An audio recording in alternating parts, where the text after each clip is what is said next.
নবী করিম সাল্লাল্লাহু আলাইহি ওয়াসাল্লাম ইরশাদ ফরমান, قال النبي صلى الله عليه وسلم تعرض الأعمال يوم الاثنين والخميس فأحب أن يعرض عملي وأنا صائم أو كما قال الصلاة والسلام।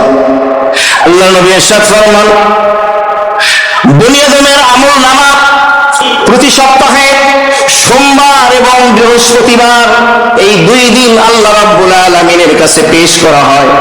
ফাআহাব্বু, আমি পছন্দ করি, ভালোবাসি, আইনি ওয়াদা আমালি ওয়া আনা সাইম, সোমবার এবং বৃহস্পতিবার আমি রোজা রাখবো, আর আমি রোজা রাখা অবস্থায় আমার আমলনামা আমার মালিক আল্লাহ রাব্বুল আলামিনের কাছে পেশ করা হবে। এই হাদিসের মাধ্যমে সপ্তাহে কয়টা রোজা পেলাম?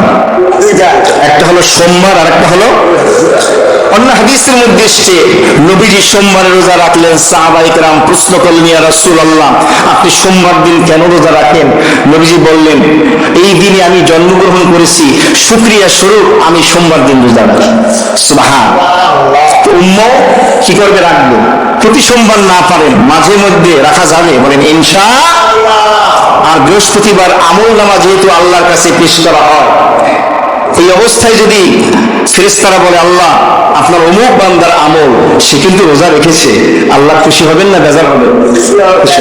তাহলে প্রতি সপ্তাহে আমরা সোমবার এবং বৃহস্পতিবার কয়টা রোজা পেলাম?